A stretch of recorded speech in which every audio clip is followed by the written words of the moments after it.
But if Biden gets in, the market will crash. You think you just fell out of a coconut tree?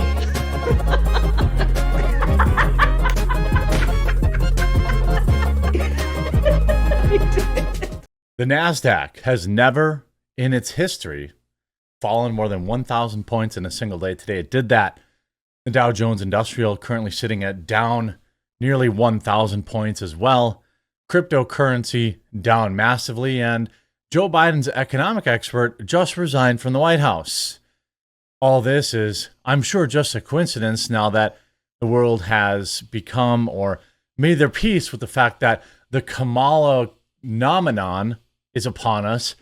And, well, it looks like World War III is brewing as defense stocks all skyrocket. All this in, I don't know, the week or so after Kamala Harris does her first rally. Certainly the world looking at this, viewing it in a different lens than we are, but I'm going to attempt to break down a little bit more about what all this means as the market struggles and continues to go back down. Off screen, it's rough to see people's 401ks have been unburdened by what was once something, whatever Kamala's stupid saying is. Make sure you leave a like on this video and you tune in at 1 Eastern. Sticks Hexenhammer and I will be discussing all of this at 1 Eastern today over on Quartercast or over on Rumble. Wall Street bloodbath.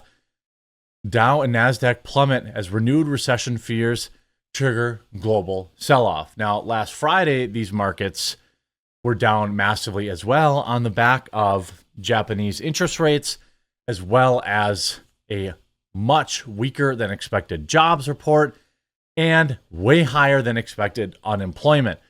Almost certainly the United States machine, the Democratic Party, wanted to hold off on this. They wanted to hold off on this until after the election, but it's here today. It's here now. It came a little bit, Christmas came a little bit early if Christmas were crippling financial news. This has not just affected the stock market, it's also wildly hit the Bitcoin market, which was down billions of dollars as well. Bitcoin and cryptocurrencies tumble amid larger market sell-off. Bitcoin fell more than 15% Monday morning to 50,000, according to Coinmetrics. The cryptocurrency is set for its worst day since June 2022, despite recently trading at near 70,000.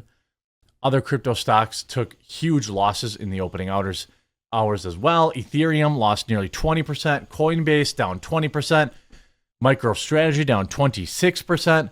Jeff Bezos lost $15 billion in a single day. Fears the U.S. is heading towards recession triggers global stock market plunge as Japan's experiencing worst sell-off since Black Monday. And quite frankly, if you've been following this channel, I've been saying this for over a year now. I'm not a financial expert, but I played one on TV once. It's really simple. Your house didn't go up in value. You didn't benefit greatly from selling your house 2 years ago. Your dollar is worth much less. People often conflate these two things as they think like literally that the economy's great. Oh, the economy's good. My house is worth $700,000. It was only worth $500,000 3 years ago. Why do you think that is? It's because your dollar buying power is massively down. If we look at just this clip from Fox News, listen to this. Would call history in the most scary. Don't say that. We have never been down 1,000 points ever, not even intraday on the NASDAQ. Is that true? That is true. Okay. Never down 1,000 points intraday ever on the NASDAQ. Now, right now, the NASDAQ is clawing back a little bit. It's down 500 or nearly 3%, which is obviously massive as well. You saw a huge drop Friday. This is a trend where over the last 5 days, the NASDAQ is down nearly 7.5%, and the Dow Jones is down 5% over the last 5 days. This is not a single day sell-off. This as major multiple brokerages all conveniently crash at the exact same time. Charles Schwab, Fidelity, Vanguard, TD Ameritrade, E-Trade, UPS, CenturyLink, well, these are not trading, but are all currently down at the same time. The market's crashing. What a coinkydink. Dow plunges more than 900 points in global market sell-off. That's just this morning. Now, usually these things will claw back a little bit, and then you'll see another sell-off. Again, from Friday, what really triggered part of it on Friday was that job growth totals at 114,000 in July were much less than expected, as well as unemployment raising up 4.3%. Intel themselves laid off 15,000 workers, and their stock still absolutely cratered. This is a reckoning. You can only print so much money during the COOF. You can only kick the can down the road so far. Now, there's going to be immense pressure for the Fed to lower rates. I don't know if that's the right answer, because when you lower the rates, then you just help out inflation. What you have to do is rip the Band-Aid off, and you have to decide which presidential candidate will rip it off quicker. 4 years of Kamala Harris will probably be the slowest, most hair-pulling peel ever that may last up to 8 years. Trump will also inherit a huge problem. You know, it's not like bringing Trump in is just going to stop this. You have to pay the price. There is a balances. There is a check and balance to this stuff. What I'm more concerned about is when you look at defense stocks. Lockheed Martin. Well, would you look at that? Lockheed Martin skyrocketing into Monday. There's absolute chaos going on. And you've got Kamala Harris out here just, dancing away. You see Google down, Amazon down nearly 12%, Microsoft down. But look at Kamala go. A lot of this is people's reaction or pre-reaction to perhaps the likelihood that Kamala Harris will win in November. Just in, following trade platforms reportedly down: Charles Schwab, TD Ameritrade, Vanguard, E-Trade, Fidelity. Explain this to me like I'm Kamala Harris. Lockheed Martin. It's called war. It's called war. Iran, Israel heating up. As you know, and by the way, Lockheed Martin was not the only defense stock to skyrocket. Over $1.93 trillion wiped out from the U.S. stock market in a single day so far. By the way, the Dow just went down again to it's down 1,100 today. The NASDAQ turning south as well, back down to nearly 700 down. It's tough, It's bad. It's hard out there. Why is Hershey surviving it? Nobody knows. Are you winning, Dad? Son, pack up your stuff. I just lost the house. You end up in a scenario here where the rich are about to get very rich because, the saying goes, buy the dip. Well, most people can't afford to buy the dip because they're panicking about their 401k dropping 20% in 2 days. And they're looking at, hey, I'm trying to retire in 2 or 3 years. Now look at this. Biden's statement on Gene Sperling leaving the White House. Interesting, he quit today. Rats flee sinking ship. Biden is now unburdened by what has been. Written last week. Quick, we need a fall guy. This is his main economics guy, right? When I took office, our economy was reeling.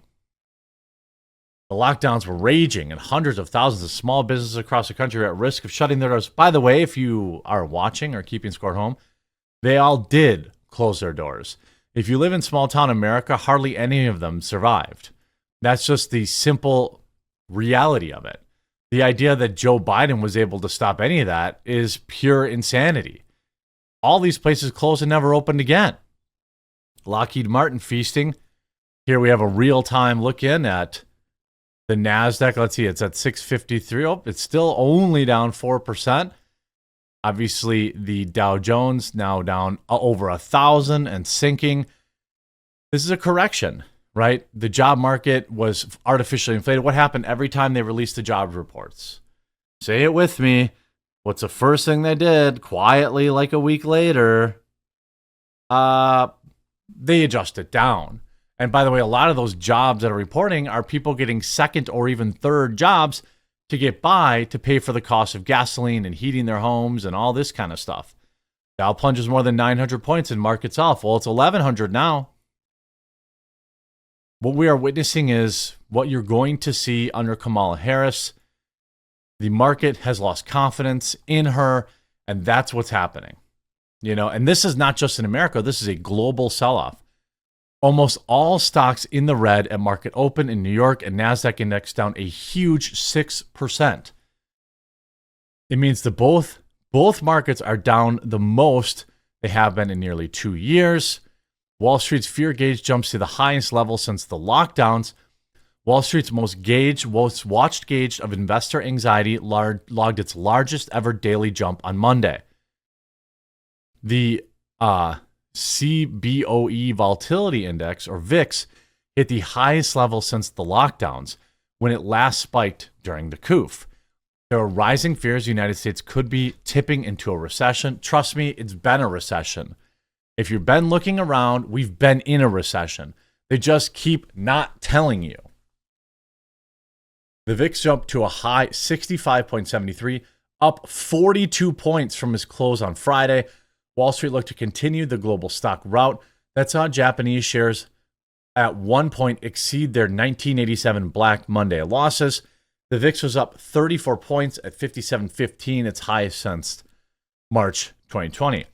It's very, very unusual. Jay Tagay, portfolio manager at Rational Equity Armor Fund. The return of volatility comes after an unusually long period of market calm where the S&P went 356 sessions without a 2% or larger move. Well, it's an election year, right? You see the S&P is falling into correction. The S&P down 3 points. Have you looked at your 401k today? I recommend not looking. It's only going to be bad news. And again, you think this is bad? Just wait till Kamala gets her war with Iran, which is near inevitability now. You know, it's near inevitability. Nightmare on Wall Street. Stock market bloodbath. Sees Dow Jones plummet. You know, I mean, this is going to be bad. How many days is this going to last? I don't know. I'm not a market analyst, but I can say that everything you owned is now worth a lot less.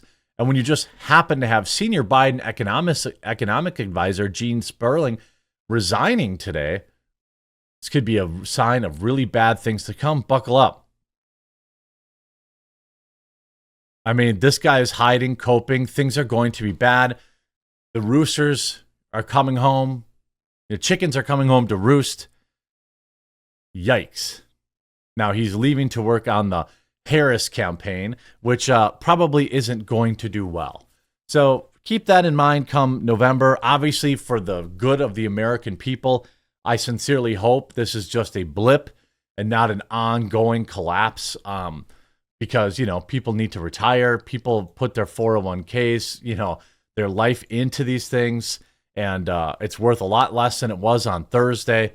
Hopefully it slows tomorrow. I don't see any reason for it to do that unless the Fed does like an emergency rate cut, which again is only kicking the can down the road. Let me know what you think in the comment section down below. If you enjoyed this video, please do leave a like on it and follow down below or subscribe, and we'll talk to you again real soon.